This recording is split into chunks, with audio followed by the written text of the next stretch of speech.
What's good, YouTube? Welcome back. And we're gonna talk about how to successfully set goals in your 20s. So better learn how to stomp. Still, nigga, play on my name, that'll be his last breath. Orange flag out my pocket, the left. Long shot, nigga, get that shit out for your chest. Better learn how to stomp. I mentioned earlier in a previous video about SMART, and that stands for specific, measurable, achievable, relatable, and time-bound goals. So we're gonna start with the S. So specific. And say you go, I want to get my first car, right? And when you're saying that, it's like that's a very vague thing. Now, I want a car that's reliable and that I like. That's specific. So boom, now you gotta make your goals to that, and you gotta make a measurable. So you use a measuring tool so. For me, I want this much money for the car, so I want to set $5,000 aside to buy my first car. Because like if it's affordable cash car, about $5,000 nowadays. When I was younger, you can get a decent car for like $2,500, but that's not the case today. So you find a way to put away $5,000, and you go in increments. You don't try to get it all at once. You just do it over time. We're at the A. So we're making it achievable, meaning it's a goal, right? This is something that you can actually do in your life. This is not something that's so far-fetched that you can't get it done. It's like, oh no, how am I ever gonna do it? No, saving if you're working, saving $5,000 for a car. If you're making at least like maybe, I don't know what the minimum wage is, but say you only make $17,000 a year, and you don't have much overhead, you can find a way to squeeze. It's going to be a tight squeeze, but you'll be able to do it. You'll make it happen, and you'll get there as long as you just keep at it. Like I said, it starts with making it specific, making it measurable. Now it's achievable. So now we got to make everything relevant to you. So you got to make things align with your goals. The only way to make that align is what you're already doing. So if you're already working, boom, what do you have to do? If you're already working, either you have to do some overtime, you might have to cut out a little bit of chilling, or you might just have to set aside a little more money than you like. So you just got to cut back on a few things. So if you're at a job where you bring your lunch, or say it's not part-time, so you're working full-time, you got to start packing a lunch. And instead of going out, because $10 every day, and say you work 5 days a week, that's an extra $50. So now you're able to cut back. So now you're not just frivolously spending. And that's just making it relevant. So everything has to just make more sense to you in your life. So when you're setting goals, make them make sense. Make them work with how you already work in life. Especially like there's certain goals that I've always talked about. It's like, say you want to start making your bed every day. The first thing you do when you wake up normally is brush your teeth. Before you brush your teeth, make your bed. If you do it, you just stack it onto how you already work. So that's how you can add goals. So if it's like, all right, I'm already working, now I just need to save this money. It's not that hard. You're already working. You already did the hardest part is already out the door. So it's just adding it to your lifestyle. Time bound. Give yourself, realistically, give yourself a couple months to a year. Just make sure you have a time limit so you get a sense of urgency. Without a sense of urgency, it's easy to kind of let stuff slip. So if you just keep an open end date on things, you may, be lackadaisical and not really care about getting that goal achieved. But if you give yourself a time to have it done, you'll work a little harder, opposed to just kind of being lackadaisical because you all got all the time in the world. When, yeah, in the grand scheme of things you do, but if you want to get a car and you want to stop walking or stop asking for rides, taking the bus, Ubering, you're going to get it done as quick as possible. So you just got to make it make sense with, all right, I make this much money, I can save this much money over the course of this many months, I can do this, and then boom, you'll get there. It's just all about making it work for how you work. I was starting a new job, and I didn't have a whip at the time. Because at the beginning, I was buying cars that were kind of like, you know what I mean? Like, I was younger, and it was just like easy to get a car. But by the time I got my third car, I was just working, and I was like, all right, I'm looking for a Honda Civic. I wanted a Honda Civic hatchback. It was like a 95, right?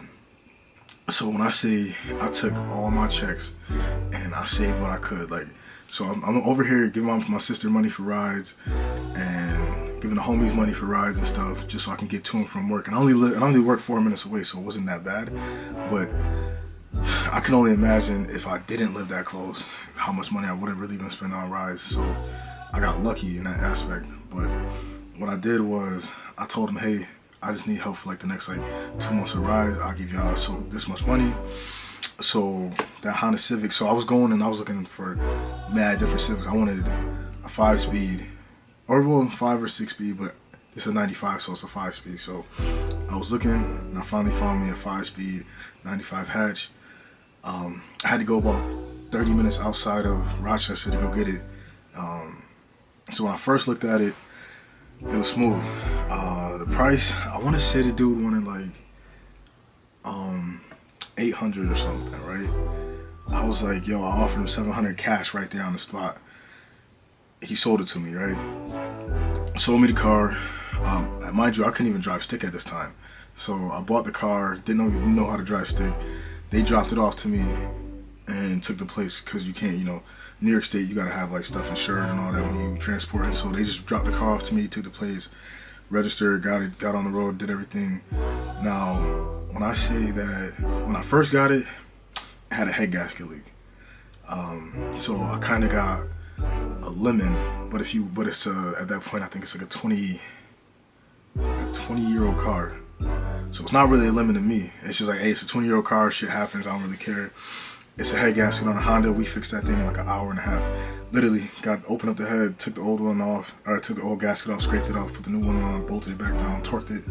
It was back on. We did it in the rain, me and the homies, so it was quick. Now, I had to learn how to drive this car. So now I got a car, and I'm still getting rides to work because I'm trying to learn how to drive it after work. And I'm working, I think, 3 to 11 at the time. So now I figured out, all right, boom, I gotta be able to drive my car. So my homie Mike was taking me to literally my job and letting me drive around that parking lot, and then he was like, all right, now drive back. And it's at night, so it's like, okay, ain't nobody around. So I'm driving my car, I drive it back home, and I'm like, okay, cool. My sister can't take me to work one day. I think Mike's at work, and I need to be there in like 10 minutes. I'm 4 minutes on the road. I'm like, dang, I'm not really comfortable. So I was like, man, I can't believe I'm cussing. I said, F it, right? I end up getting in the car, right? I'm driving it. I think I might have stalled at one light, but I didn't freak out or nothing. I stalled, started it back up, started driving, and got to work. And I wanted to give myself a week to learn. I ended up just learning I had 2 days to like really like learn it at night, and then on the third day, I was driving ever since. So I drove that car until I tore my ACL. So I had that car for like 2 years, and when I say that was like the best $700 I ever spent in my life. I had the most fun with that car. I did so much things like with my own lows, just like it was a shit box, but I loved it, man. I'll tell you right now, like buying a car that you like, an affordable car that you like, man. To this day, I still want that car. One of my homies got it, cause I sold it to his homie, and then his homie sold it back to him, and they unswapped it and got rid of all the rust and all that, and now it's like looking crazy. It's got a bigger Honda Civic engine, and it's turbo, so I want that car back. But yeah, man, like I said, you gotta, like I say all that to say this, it's like if you literally just use that SMART acronym, man. And the S is specific, the M is measurable, the A is achievable, the R is relevant, and the T is time bound. So if you go through all those steps, like I said, I did it in 2 months, but that was with it was a small sum of money. I wasn't making too much back then, but it was enough, I was just trying to make it make sense, where it's like, all right, I can handle my stuff, handle my business, do all this, and then I'm able to like get a car. And then I did the same with like kind of like learning how to drive it. I had to give myself a time limit and all that, and I made everything like relevant to me, because I'm like, all right, how am I supposed to like learn this car? I'm like, all right, well, boom, might get out of work at this time. He already knows how to drive. He drives the stick shift, so boom, he's gonna teach me how to drive. And I did everything, made it achievable, made it measurable, made it very specific to me and my goals, and then boom, I did it. So I'm telling you, like, if you use this acronym, you'll actually go far. I mean, I use it to this day, and ever since I started really, like, once I learned what I was doing, and I learned what the acronym actually meant. I was like, bro, I've been doing this recently, and I've only been going up and up. Like the last year, I done transform my life. Actually, the last couple years, but really last year, I've been putting this into action, man. Like I kind of been missing on camera, but that's because I've been in my like personal life doing a lot more. And I'm just excited because the more, the further I go, the further I'm experiencing stuff, the more, content stuff we get to talk about, because I'm literally living this stuff. Like I'm practicing what I'm preaching. I'm not just somebody who's just telling you what, what it is and what it ain't. Like, bro, I'm living proof of this. I done seen some of my counterparts like go through a lot. I mean, I've been through a lot too, but the one thing we ain't gonna never do is stop. Like we never gonna stop. So I appreciate y'all listening to me. Like I said, remember that. Make your goals smart. That helps you be successful in your 20s. I'm doing it in my 30s.